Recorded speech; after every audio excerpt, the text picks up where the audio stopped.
What's going on, YouTube? Modeling up back at you with another build update on the F-15E Strike Eagle for the Let's Roll build.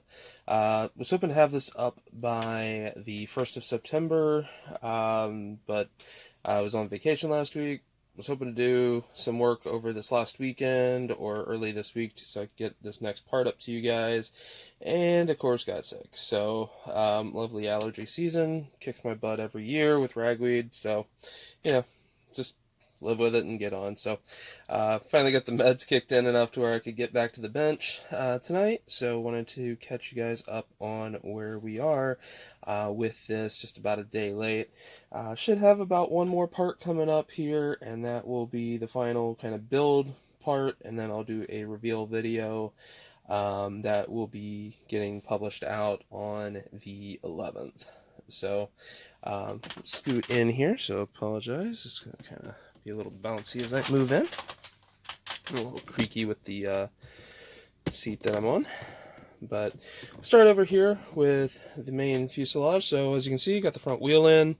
I had that painted before in the black. I used Tamiya's XF85 rubber black, and then my favorite white, which is of course the Spastics solid white. Just goes down so nice. All ready to airbrush, so basically just shake it, pour it, spray it, and you're good. Also went ahead and got the seats painted up with the belts all painted in there. I also have the I believe they are the inflator bottles. Possibly, apologize, I am not well versed on the gear seat, or the ejection seats, I should say, for F-15s. We got those painted. For that, handy item I used was the lovely Posca pen. So the ones that I get for these are the PC1 MRs, which are 0.7 millimeter nibs on those paint pens. The only place I can get them is off of Amazon, ordering in from Great Britain, but they work amazingly well. And the other nice color I went ahead and got in, see if I can get a shot. You might see a little teeny tiny dollop. Let me grab a thing. Right at the very base of that, you might see just a little dollop of red. That is also another just dot with a Posca pen. Went ahead and used the yellow for the injection handles. Retouched in. Let me get this up where you can see it a little better. Kind of get in a little bit better with the detail there. And let me lock in the focus. I'll make it a little brighter for you guys. So the yellow was also with the Posca pen. I do think I'm going to come back with the Mr. Color 125 and just do a light touch up over this decal where a little bit of the dirt, the flurry wash got underneath the decal. Does happen, so the decals sat well, but wasn't the greatest. But yeah, overall looking really nice. For the belts, I used gray green from Vallejo. Just very lightly did those. Let me see if I can try to do that without washing it out completely. I'll get some better pictures and stuff like that and post up probably on my YouTube. I'm sorry, not my YouTube, but my Facebook page once the build is complete and things like that. So in either case, this is getting to the point now where the only thing left to really go on the main fuselage itself is going to be taking and getting the rest of the gear on, and then all of the ordnance on it, and then at that point she is actually pretty close to done. So yeah, so that should be pretty straightforward. The other sections that I had worked on prior to going out on vacation was the armament. So again, these are from my Tamiya F-16 kits. I'm not going to be using them since I'm doing some Air National Guard builds. So these are some AIM-9Xs. Got the decals all on there. Found that the best way to get those decals to lay down was with the Mr. Mark softener. I didn't even use the setting solution, just the softener to really mold it in and let it melt in. So I got the AIM-9s all done. And I just realized that was all out of focus. Hopefully you guys can see those. Go ahead and grab one here and try to get it in focus. And just do a quick rotisserie of it. So the banding really went well on that. And the other funky thing about them is they do actually loop up and over this nice little rib. And that actually went fairly well. I thought those were going to be a royal pain. Got the wheels painted. Again, same as everything else.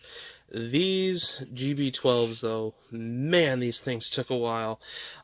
So there is a total of, I think, about 8, 9 decals at least per bomb. So you have a loop that goes around here on the front. You have the yellow markings here.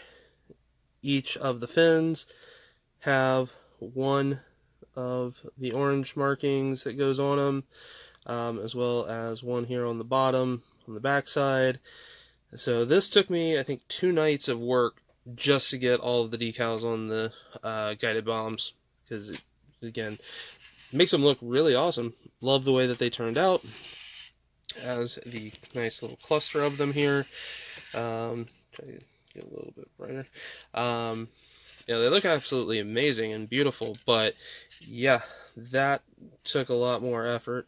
Once I got them down, I did a bit of a satin coat, I guess you could call it. For that, I used Tamiya's Clear X22, thinned down with some Rapid Thinner from Mr. Hobby, or Mr. Color, and that just kind of kicked it back a little bit. I've used the XF86 and I don't mind it, but the big problem I've had with XF86 is it does leave that white kind of tingy residue that I just definitely did not want on the bombs, because these things are going to be fairly clean. Again, jet's been in, the premise of this is the jet's been in theater for a while, so it's just kind of gotten grungy and dirty. Obviously kept in good mechanical working order, but just not cleaned up and made pretty. Bombs, though, those are going to definitely be something that they're going to keep very well, clean and, and in a nice storage location until they're ready for use. May not be prototypical, but it's what I'm going with. The other thing I went ahead and used was I had this nice little clear piece that I found when just kind of cleaning up some stuff. Again, the markings from print scale did come with some other aircrafts, and so instead of just tossing the other decals to the side, wanted to go ahead and utilize them in some form. So was hoping to do like F-15 Eagle here at the bottom with the Never Forget, and didn't realize that they did not top coat the F-15 Eagle at the top of the sheet, which really ticked me off when I got that into water, and it just disintegrated. So instead of that, I'm just going to go ahead and use it as is. Got the unit markings here for it, and so this will just kind of sit alongside. Just, again, remembrance of some other aircraft that served around that same time frame and stuff like that. So overall, again, gonna kind of be sad to see this build come to an end. I've really enjoyed building this aircraft. It was a dream kit to go together, no real problems or anything like that. But I'm definitely looking forward to moving on to the next build and things like that, just because, again, it's been on my bench for over a month, and usually that's kind of when it starts to become a little bit more of a slog for me, just to kind of push through. But overall, looking really, really nice. The only thing left I have on the paint front is going to be the boarding ladder. I do also have the markings on the laser pod, the clear blue and red. So the lacing pods are all ready to go in as well. So hopefully you guys have kind of been enjoying this build series again, given that it is in remembrance of what happened with 9/11 and the absolute tragedy that was that day. watching again some of the footage that I have, it just kind of put it into perspective again as to the gravity of that day, and we definitely cannot let it be forgotten to history. It's definitely something that just we can't let happen. Um, so yeah, like I said, I'll be getting the final part out probably here on Tuesday of this coming week, Thursday at the absolute latest, and then I'll be getting the final reveal video completed and edited and up for the 11th of September. So crazy to think that's only a week away um, from this coming Sunday. So man, this year has flown by. So in either case, like I said, uh, hopefully you guys have enjoyed just kind of getting to learn about the Eagle from Revell, and we will catch you guys in the next part. Peace.